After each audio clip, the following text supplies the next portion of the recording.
All right. And again, we'll give it about 22, 23 minutes so that way we can kind of have 3 minutes of, Got uh, yeah, 24 minutes. And then we'll kind of say 3 minutes of content. it. Okay. Yeah. For So sure. we'll just make that an ask Okay. and we'll be good to go. Okay. For All sure. right. Absolutely. All right. So I'm kind of in. Okay. Get comfortable here. Make sure nobody's going to run past me here in the house. Okay. All right. Just mute this other computer. That's smart. Okay.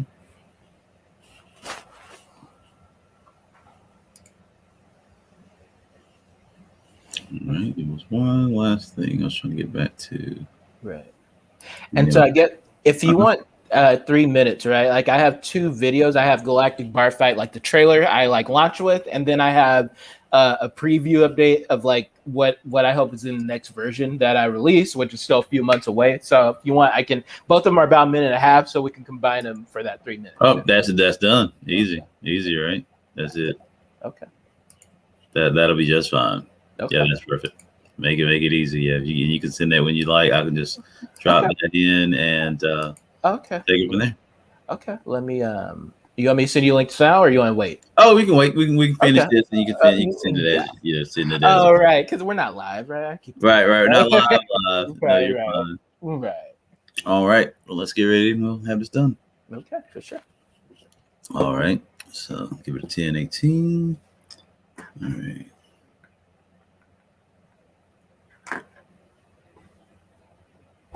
All right.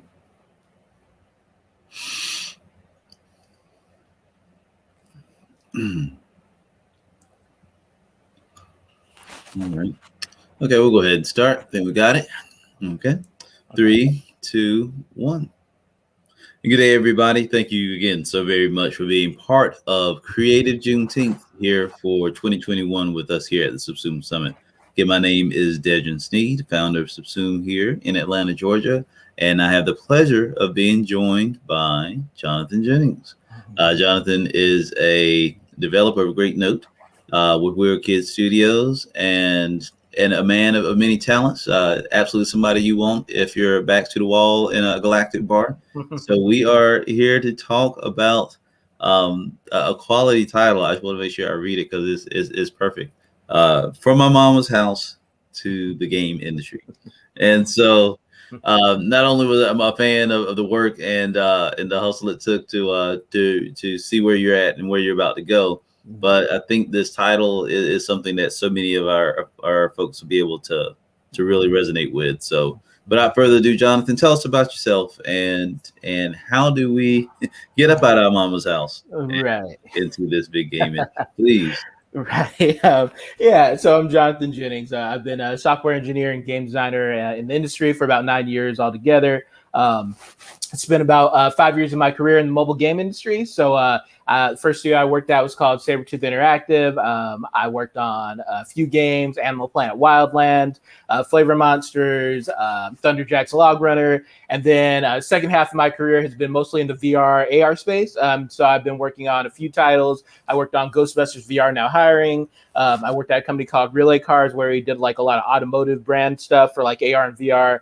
And most recently, I just dropped my game Galactic Bar Fight on Oculus Quest. So yeah. And I think the whole title, growing up, right? Like I think for my life, the song that resonates the most is "Juicy" from the Notorious B.I.G. Right? I love the song so much because Biggie talks about reading these magazines and like thinking you can almost see him like dreaming. One day I'm going to talk to Salt and Pepper. One day I'm going to talk to Heavy D. Right? And so me growing up, like my idols in games were like Shigeru Miyamoto, who made Mario, Star Fox, Zelda. Hideo Kojima, who made Metal Gear Solid, Tim Schafer, who created Psychonauts and all that stuff, right? And so, and I grew up watching G4, and so I always wanted to go to E3, right? That was my big thing. Absolutely. And so then got into college, I studied, and I got a chance to go to my first E3, which was wild, like all these game posters and just game stuff everywhere. It was loud and noisy, and I was so excited to be there. Second E3, I think I met Tim Schafer, which was huge. Yeah, there we go, straight off the page. I met Adam Sessler at my first E3, which he was one of the hosts for G4. I got a chance to sit in on a chat, like a fireside chat they did with Hideo Kojima. That was amazing. And then every time people mention Shigeru Miyamoto stories, the story's more about like you see a bunch of people and you kind of assume Miyamoto's in the middle of those people because the guy who made Mario and is like basically the father of the game industry can't really move around by himself in those spaces, right? Yeah. And so yeah, I guess all of that is to say, like, I was a kid in my mama's house. I grew up playing too many games. They tell me, boy, go outside. You're sitting for that game all day. You need to go ride your bike or something. And I would go out and I'd run around for 30 minutes or whatever and come right back in, and they wouldn't say anything to me because I did what they asked me to, and go right back. Little did they know, right? And go right back to my games, and yeah, for me, it's been an amazing journey, right? Like I never could have imagined I could make video games. I didn't think I was smart enough. Black people didn't do that, so I wasn't really sure that I had the capabilities or the support or any of that. But here I am. So we can. If I can do it, you can do it, right? That's kind of how I feel. No, absolutely, and I think that's exactly part of what the message and opportunity of doing something like Subsume, at least from my purviews of the game industry, is very much spot on, right? It's the idea of being adjacent and involved in real sense in all this game culture and wanting to make and wanting to be part of it, but not seeing yourself, and to your point, not seeing anybody that really could show or share the way to do it. But kind of where we are now is we have so many of these tools available, but a lot of times we still have that opportunity where we don't see enough of us, particularly for creators of color. We just don't see it. Right. So what was that turning point for you to say, okay, you've got the passion, you really know that if you put your mind to it, you can do it. Right. What was like a real key step to then saying how you could make that next point of progress? Right. So I think there were 2 points, right? The first one was I was playing Fable, which is an old game on the Xbox, right? And I think I like to say that was the birth of my game developer brain, right? Because I was playing Fable, and it's rumored it's going to be this big, crazy Skyrim before Skyrim happened game, and it came out, and I thought it was a great game, but it wasn't what it was sold as, right? And so I spent a lot of time like really kind of obsessing about everything about this game, from the music to like scars showed up on your character to like the boss fights, like picking up your experience points in the world. Like I really like fixated on all aspects of this game. And it was I don't think I've ever really analyzed the game that deeply up until that point. And I think that was like the first time my game developer brain came out and kind of started to like see the pieces, I guess, of the game, right? And really appreciate that there's different components that make this complete experience. And then the second part was I was in high school, and DeVry University was really popular at the time. They were starting to come together with their game simulation programming course. And an ad popped up on my TV, and I was like, "Oh, you can make games for a living? That's interesting." But still didn't do anything really about it until they had like a recruiter show up at my high school, and he showed us this like basically it was Pong, but Homer was the paddles, and it was like the donut was the ball, and so but he came to school and showed us this game that one of their students made, and I was like, I think I want to do that. And so, of course, ran home, talked to my mama. My mama was always really supportive. And she told me, after I graduated high school, my 2 options were I was either going to go get a job or I was going to go study something. And so I was like, Mama, I think I want to study this, right? And she was right there with me. She was supportive. She was like, okay, well, let's figure out what that means. So we started to like schedule like getting a tour at DeVry, right? And then we sat down with their counselor. And they liked my grades, so they gave me like a free class during my senior year. So I got to do like a free programming class on the weekends just to see how I liked it. And I was interested, right? And from there, I enrolled into college, and I studied game programming for about 3.5 years. And that led to my job in the industry. Dude, that's great. And again, it's good to hear that you had that support from your mother, and again, being able to see that vision, because a lot of times, Right. Parents can see, maybe not have all the information, or maybe Right. not all the vision of gaming being a Right. job, right? Right. Being a career and having not just even just a traditional esports Right. idea that a lot of people now associate with how you may make a living in it. But as a Right. developer, using intelligence, using software, using those parts, likewise. I mean, that there's so many purviews to gaming. But again, a lot of people are like, that rots your brain, right? Don't. Right. That's a fad. It's not going to last. Right. But again, glad to hear that you had parents. I had a parent that was part of that support system. Right. So good. So at that point, mama's got your back, Right. and now you got a way to get that education. Right. What were some of the systems, or what were some of the processes that you learned just as in your initial phase of becoming a game developer? Right. So I think for the most part, the first year was actually kind of weird because it was basically like it was almost like an introduction to games, which of course I love talking about games all day, but also I was paying for classes that were teaching me what Metal Gear Solid was, and it's like I could write you a paper on Metal Gear Solid, right? Like that. You can write that book back, right? Right. Exactly. So the first year is more like intro to like what video games are, the different genres, all that stuff, right? Second year is where we started to get more into like actual game development tools. So we started to like do 3D modeling, so 3D Studio Max. We started to play with like Unreal Engine. We started to like make basic maps, like FPS maps and stuff. And that was like, it was Unreal Engine 3 at the time, so it was pretty rough around the edges. And then they introduced us to like Game Maker Studio to make like simple 2D games, like with drag and drop tools. We also I think that second year is when we started to go over artificial intelligence, which is definitely like an area of passion. I'm not like super great, and I'm like working on that. And even in Galactic Bar Fight, that was one of the big challenges. Yeah, we started to like learn how to create basic. They're called finite state machines, and basically it's like if you just think about the guards in Metal Gear Solid, right? They can be alert, they can be calm doing their normal patrols. They can be like, oh, whose footprints are these, right? And and it's like having a system that can analyze, like, something's weird here. I need to change my behaviors. So that's kind of, we did that.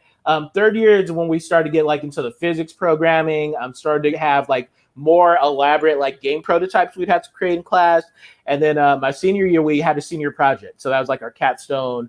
We had like, I think it was 3 months to put together a project. We had create like brochures and imagery. And I know my team printed out like CDs because I'm old. But it was a blast. And we got a chance to do a presentation from our families and basically like pitch our game. And so, yeah, that was, it was cool. It was cool, right? Like it was, I guess technically that's the first game I made and like got to share with people. So that was dope. Awesome.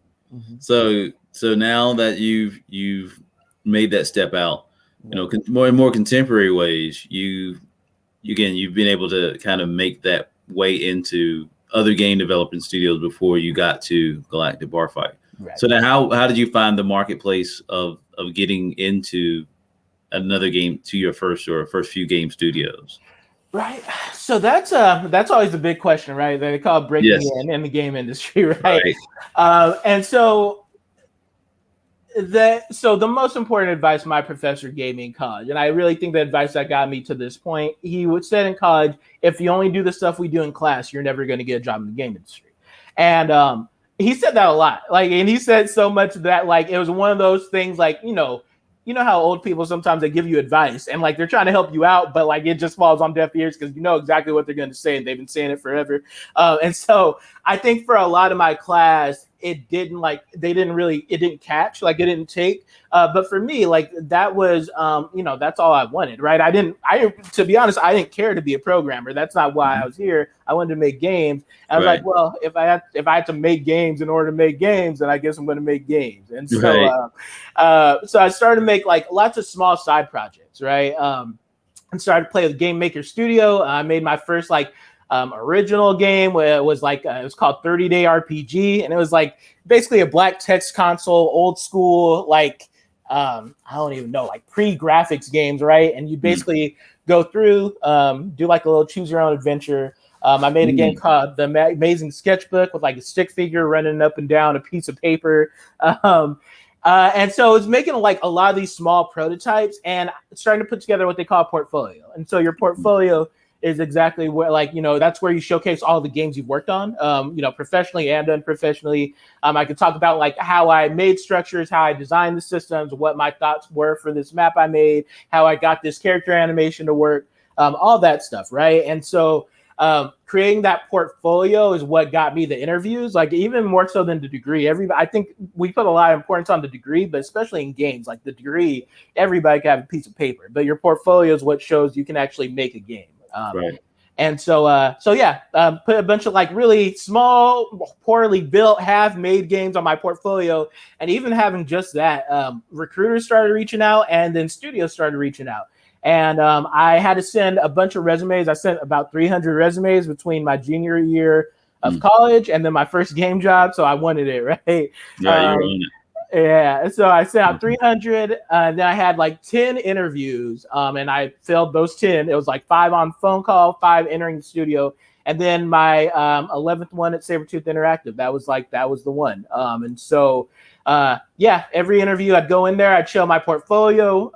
Being a black software engineer, that people, it was interesting because they weren't ready to see me when I showed up a lot of the time. Mm. And so, I told my girlfriend at the time I felt like a black unicorn because either I'd have people, one side they'd be like, I know you don't program because that's not what you people do, so why are you Mm. here, right? That's a vibe I got. But then there's the other side, which is like, oh my god, a black programmer, right? And Yes.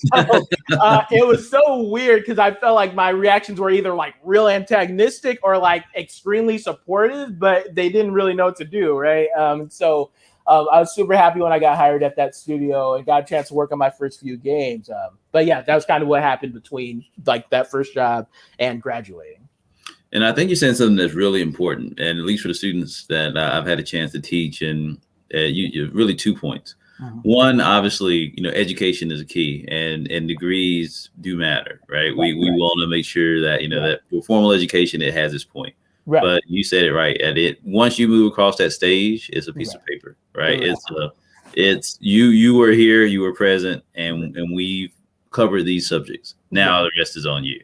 Right. Especially in the gaming industry. But I think you gave a great point of being actionable, right? You have to have physical representations, or at least the digital representations of the work that you've done, right?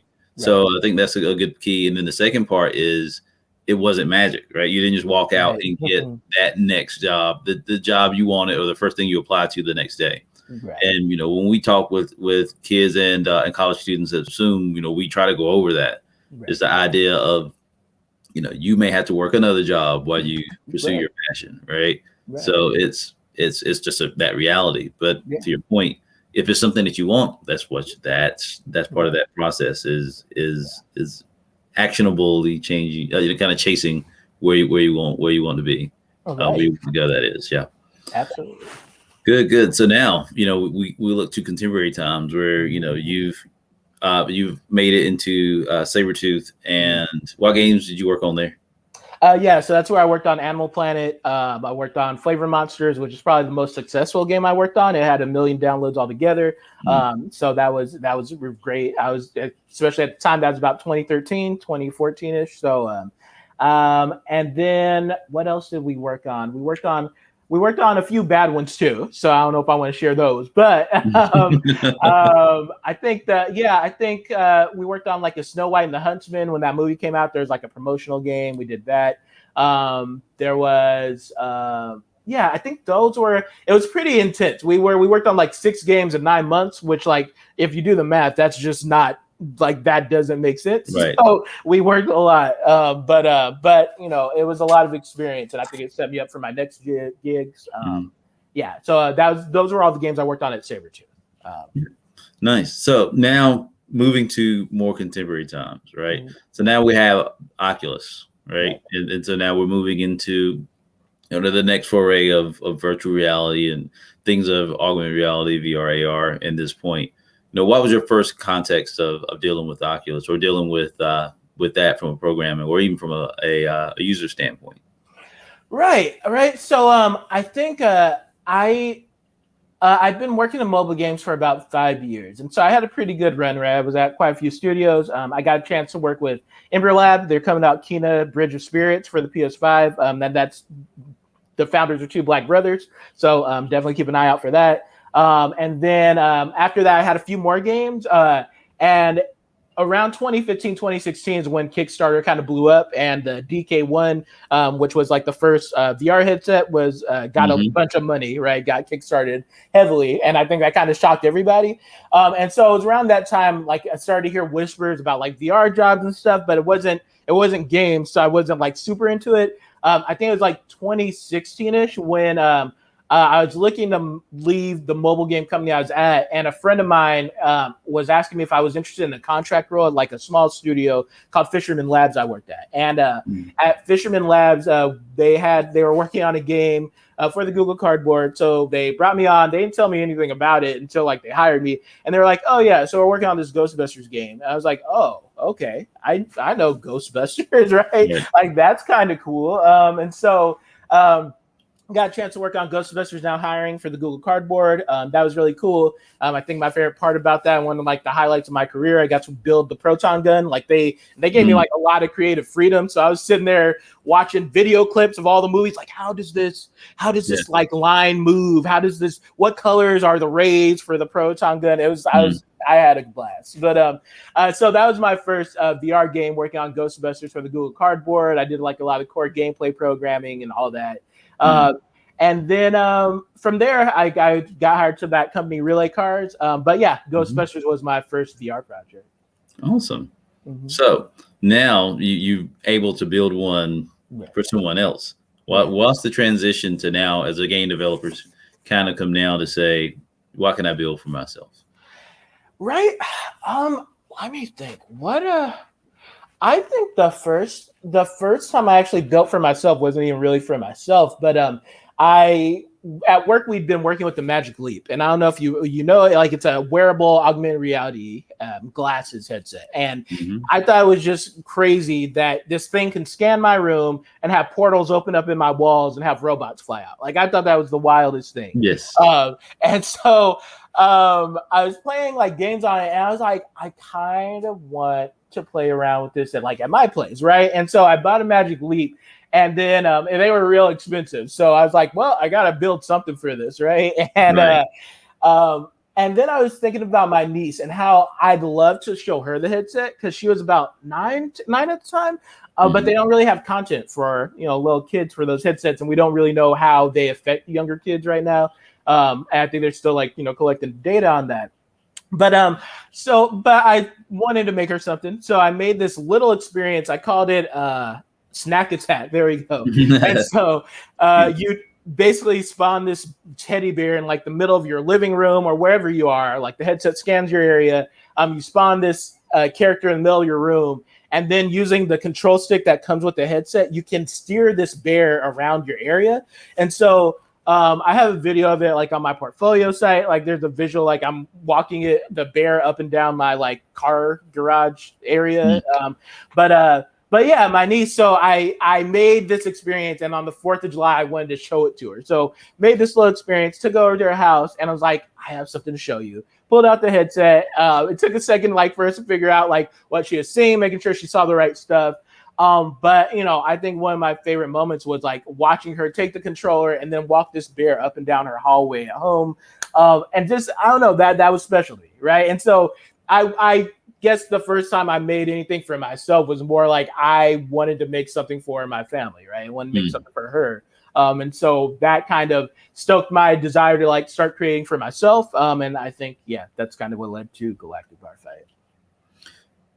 So now that you're right at the precipice, right? Where now you've got the experience and now you've seen like how this technology is actually going to change, the way that digitally, we're looking at digital entertainment and media. Right. So now we've got Galactic Barfight. Right. So tell us, for those, at this point who may not know about what that game is, how would you describe your game Galactic Barfight on Oculus? Yeah, right. So it's an arcadey action game, right? Definitely inspired by Halo, but even more so, I think it's inspired by like the games I grew up. Like I love simple games, right? Like really basic score attack games. I think they're kind of cathartic. I like games that are like controlled madness. I like when it feels like a lot of mess is happening, but you're actually in control of everything that's happening around you. And so Galactic Bar Fight is definitely me kind of trying to incorporate that older game style of like a simple score attack,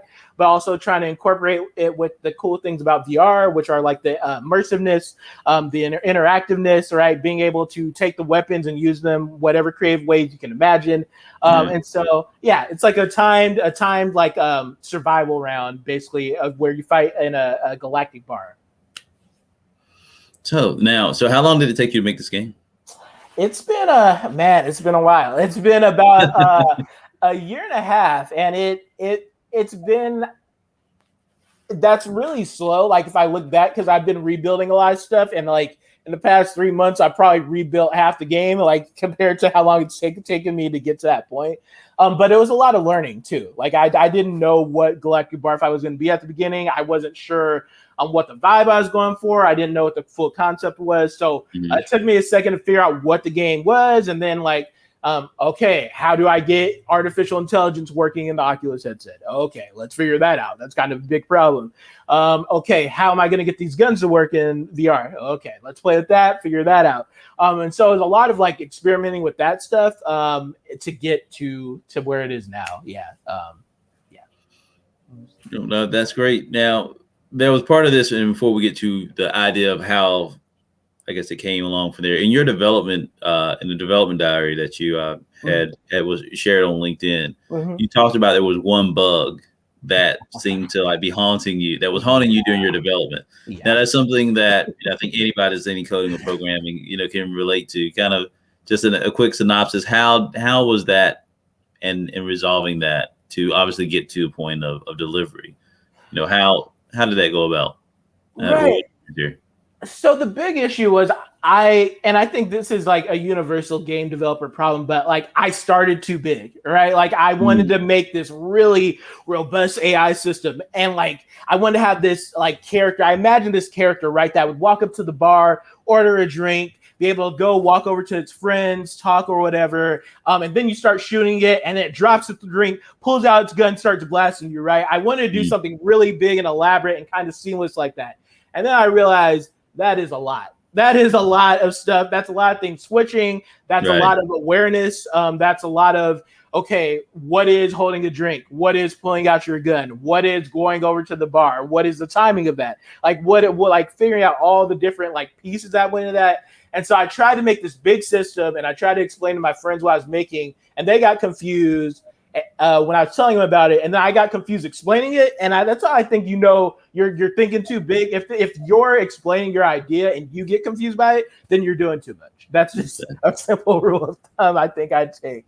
And so I just had to go back and like simplify. What do I need, right? And I needed an AI that can spawn. I needed an AI that can spawn and knew where the player was. I needed an AI that can spawn, knew where the player was, and might occasionally duck or shoot. That's what I needed, right? And so I went back, boiled down the AI to like those simple behaviors, and then got that working. And there was also like another part that was like it had to do with like the AI tool I was using to build it. It just wasn't working on the Oculus, so I had to go back, rebuild this whole system with a simpler implementation across the board. But that's what worked, right? Like I simplified everything, boiled it down to the simplest components I could, and that's what I shipped with. And yeah, I think that's just problem solving, I guess. Right. So now you're half in, you got your game. Yeah. So how did you connect your first game, at least from it looks like from Mhm. a main developer standpoint, how did you get connected with Oculus and Facebook as far as taking your game into that next step? Right. So I started work. Well, I started working on Galactic Wi-Fi before. So I was in this program called Oculus Launchpad. And Launchpad is basically like an incubator for like minority developers who are interested in making VR content, and it's a chance to win a grant. Mhm. So I applied for this this program, and I was going in to like work on Galactic Bar Fight. I felt like that would give me the motivation to finish it, all that. And then I started working on this VR hip hop game, and unfortunately, Galactic Bar Fight kind of fell to the side. And then we got towards the end of that project, towards the end of the program, and we had a month left. And I was like, oh man, let me wrap up Galactic Bar Fight. And so that kind of played into like me finishing it. But yeah, I think I just had to apply for the Launchpad program, right? Like my friends had told me for years I should apply to it, and I just never had a project I was working on. And then it kind of was perfect. I was working on Galactic Bar Fight. I needed like a little extra push to make sure I finished it, and that just tied in perfectly. Yeah, that's awesome. So now we're seeing that Facebook had a chance to and Oculus, which owns Facebook, had a chance to highlight your journey as a developer, particularly as a Black developer, in gaming, and now we're seeing like it's a very popular game on Oculus. How does that look now in reflection of maybe where you took it from concept to now having a lot more interest in a first run game? Right. I would have been if you would have told me 100 people would have played it when I was first programming it, I would have been over the moon, right? Like I would have been so ecstatic that anybody cared. And so I made it, and just last week it passed 7,000 downloads and 5,000 players altogether. And like that, like my friend, he put it into terms. He's like that. If you think about it, like that's a line outside of a convention, right? Like that's a people, right? That's not a small number, right? And so it's amazing, right? Like I think the game's a little bit rough around the edges, and I'm working on improving it. And I'm like enjoying seeing all the feedback. I'm seeing people record videos of it and giving their impressions. I saw like random Reddit posts about it. I'm seeing like random like pirating portals with the game on them or whatever. Yes. And it's just kind of it's crazy to think I made something that people care about, right? Like it's just on that simple level, right? It's special on that level, right? Yeah. That's awesome. Again, as we alluded to earlier, to get from the idea of do we as Black people do this to the point of, like you say, where now you've got something that's wildly popular on the platform. Now looking back at that journey, what's next, right? Yeah, that's a great question, right? Well, the first thing I want to do is I want to improve Galactic Bar Fight. So when I made it, and because I was wrapping up for that program, I think there were parts of it that I did flesh out as much as I wanted to. So definitely the weapons are a little bit samey. I'm not a big fan of that. Right. So the first thing I wanted to do is just rewrite the whole weapon system, and I'm really happy with how that looks. There's a lot more variety. I have machine guns, shotguns, different kinds of pistols. I have some pretty hot particle effects. I think it's going to feel good to shoot these guns. So I'm excited to share that. I also started implementing a hammer because there's this scene in Lord of the Rings where Sauron's just swinging his mace and these dudes are flying all over the place, right? And I was like, I kind of want to do that. I want to give somebody a hammer. I just want to see you well on this alien that's trying to fight you, and I want to get you to hear him scream and fly off in the distance, right? And because it's cartoon stuff, right? But I think it'd be a fun thing to play with. And so yeah, it's a lot of reinventing the systems. I want to make sure there's more challenges and achievement type stuff to do, so that there's reasons for people to come back. And yeah, just kind of I want to make it a more fleshed out experience because people are, even if it's only a 5-minute experience and people are putting their time into it, I just want to make sure that the time they're putting into it is worthwhile. And so that's my goal, just to make the next version of Galactic Bar Fight more of the vision I originally wanted. And make it something that people don't just play just because I'm a Black game developer, but play because they legitimately enjoy the experience. No, well said. And to that, and as we want to look at, like you said, not just because you're a Black game developer, but we do need more to get to a certain point of finding ourselves included. And again, another great thing about you is that you've taken the opportunity of not having that example for your own work, of being able to look at many Black game developers, but now you're in a position that you're helping youth come be basically having the youth be able to see you as the example that you didn't have. So can you tell us about the work that you're doing with what is that program and how does that impact our community? Yeah. Yeah, so I've been working with the Better Youth program for the past 2 months, and so they approached me because they're partnered with like Skydance Interactive. They just came out, which came out with the Walking Dead Saints and Sinners, and Mhm. so they wanted to create a kind of game design cohort, and so they weren't completely sure what that looked like. And I had just gotten laid off from a job, and so I was looking for a new kind of work, and I've been interested in teaching quite a bit, and so. And we talked. They somebody recommended me to them, and we talked. And I loved their vision for teaching the program, and they kind of loved like my approach to teaching. And so we just talked through that, and they gave me the job to kind of come up with a curriculum and be like a facilitator to figure out how to build this game design curriculum. And so there was like a weekly objective. They would give me like with this week we want to talk about art design, right? And then I'd go on YouTube, I'd figure out all the videos I wanted to look at for art design, new games, old games, just art design theory videos, right? And like use that as a kind of a platform so I could talk to my students and like also like get to know them and what games they love. Like what art do you guys love? What kind of game art like speaks to you, right? And so yeah, my whole job was basically to create that curriculum, kind of help them like figure out what they love about games already and like understand how stuff works behind the scenes. And over the course of the class, we made a small kart racing game, which I think we were all really proud of at the end. And I think that my favorite part is being able to be that example, like and talk about my experience, right, as a Black man in the industry. But also, I love like they're so smart, right? And I think that's what really matters to me. Like I want black brilliance at any age. I just want to make sure that we really highlight that, right? Because I think if you're in the wrong environment and you don't appreciate, like you might be brilliant and just in the wrong setting, right? Like maybe this just isn't the environment that can really help you to be the most brilliant person you can be. And so I think it's important that people like me kind of extend a hand and help people find that brilliance in themselves, especially the kids.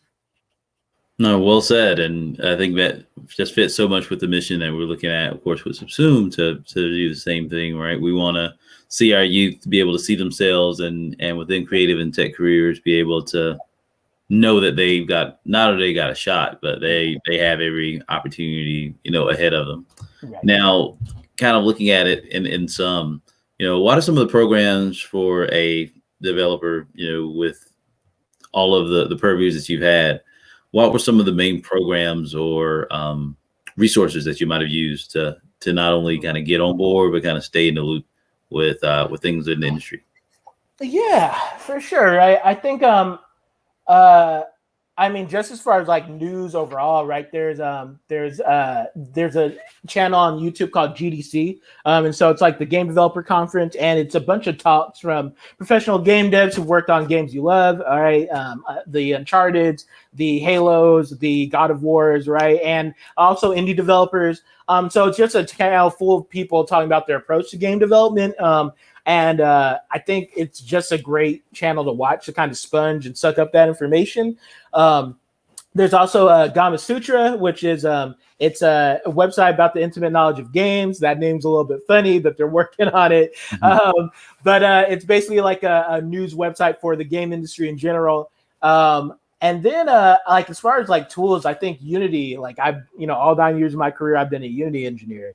And so that's been kind of crazy to work with one tool and see it evolve with it. And kind of that's been fascinating. And I've made so many things with Unity up to this point.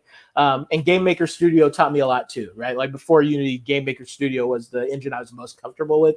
And so I always recommend if somebody just wants to play around with a game engine, I think Game Maker Studio is a great place to start. And then start to play with Unreal or Unity, whichever you prefer. Yeah.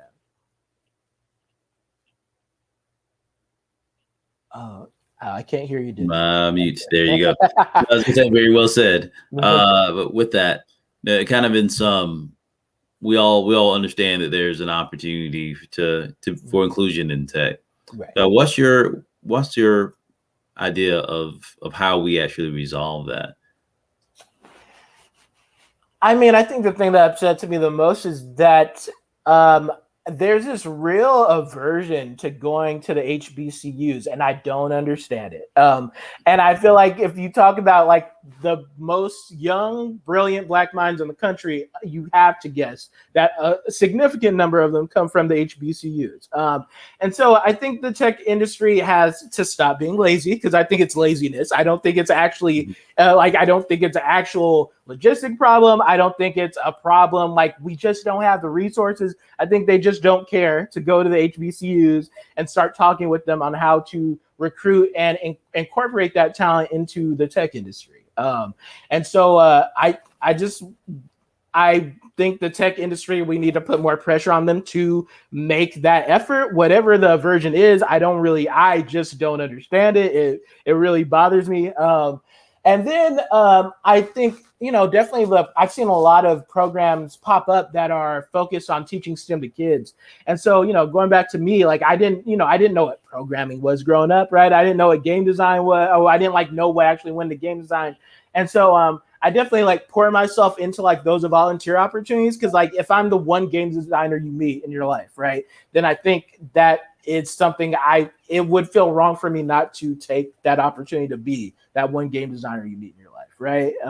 And so yeah, I think we just have to make sure we're going out there and making sure that kids have the opportunities, that they're seeing Black faces that are successful in spaces they want to be in.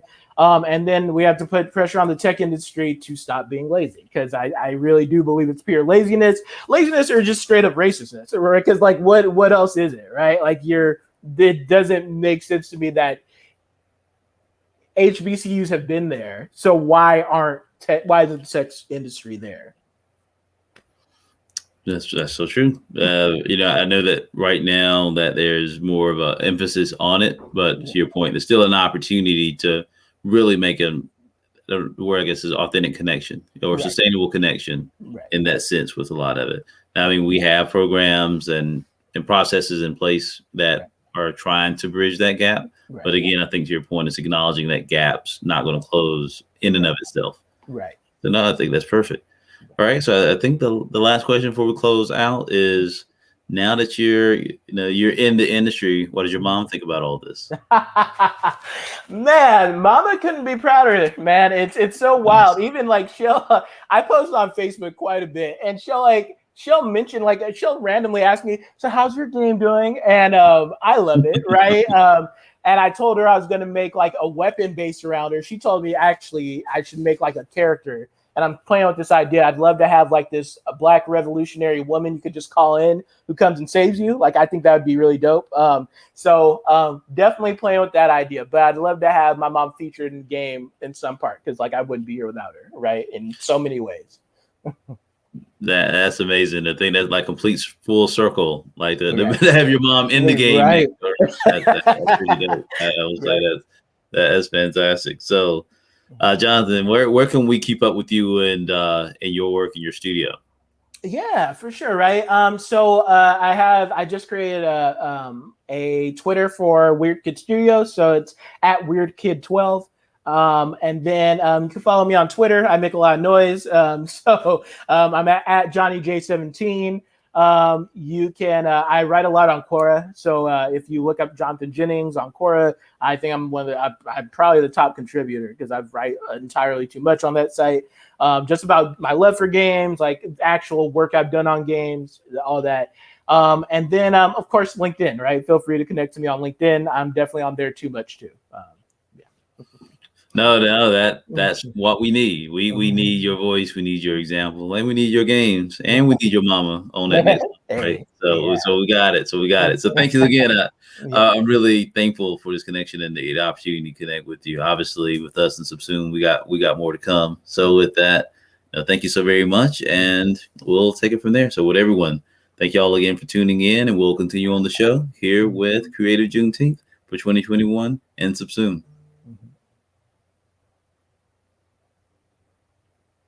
And cut. All right. Awesome. Dope, man. Dope. Get Yeah, we went past 30 minutes, but we're having a good time, man. Don't worry about it. I mean, there was no issue. That's more timing things. I think we're right about 40. It's all right. Okay. We got some things we can run in there. So Dope. awesome, man. Awesome. Great stories. Thank you for having me. I appreciate it. And definitely yeah, you know, and I love that I get a chance to talk to my mom because it's strange. I talk about her in some of the interviews and they like kind of skirt over. So I'm happy because like, you know, my mom is very important to like this whole life. Right. So I'm going to be happy to be able to share some like, oh yeah, I talked about you. Oh, I was talking about you. That's awesome. That's awesome. So, yeah. See that's dope. So yeah, man. That's great. I think I shared right. I'm trying to get my Unity game up. I mean, yeah, for sure. I was on date myself Unreal 3 when I was programming. It was old school. So yeah, I know just enough to know that I need to start all the way over. You know, I know stuff's completely changed 1,000% since I was doing this, but. You know, I was looking up some of my old books now. I'm like, these things are probably like worth money now. Like they're antiques. Like this stuff doesn't apply at all. But no, man, this is pretty dope. Yeah, I think our goal is to definitely get in that space after we how do you say after we get our next couple of books out. I mean, we're talking comic books, right? But I think the idea is here at Georgia State, we'll have like a couple of students. Right.